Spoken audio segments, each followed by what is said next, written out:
Inscribed on a series of glass panels in the seaport are the names of 272 men and women who have given their lives fighting in the Iraq and Afghanistan wars since 2001. The memorial was created by the local nonprofit group Massachusetts Fallen Heroes, which aims to educate and empower veterans and provide assistance to families who have lost loved ones overseas. The organization was co-founded by Fall River native and first-class Army Sergeant Eric Iman.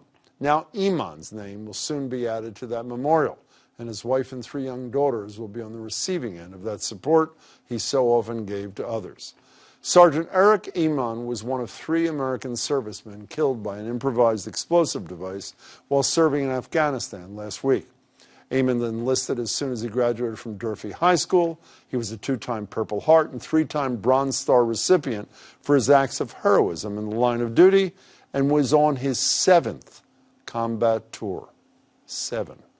But while we've all been focused on the Russia investigation, midterm elections, or Trump's threats to shut down the government, the 17-year war in Afghanistan, America's longest, by the way, continued on with barely anyone paying any attention.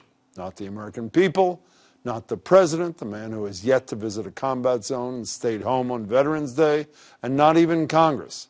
I've told you before about former Harlem Congressman Charlie Rangel, who would file legislation every year to reinstate the military draft. He explained why on Morning Joe back in 2013. Every president just puts our kids in harm's way, and we just foot the bill. But there's no real sacrifice in what's going on. Less than 1% of American families are involved in the military, and they really pay the price for it. And the Congress sits back and just allows these things to happen. Rangel was right. Families like Eamon's are the ones who feel the burden, not us. And unlike George H.W. Bush, who became the Navy's youngest flying officer after he enlisted days before his 19th birthday and went on to serve 3 years, being awarded the Distinguished Flying Cross and 3 air medals, Donald Trump, he of 5 deferments, just wears the outfit. Then he employs the military as a prop, sending thousands to the border. They are so proud to be representing our country on the border. Are they?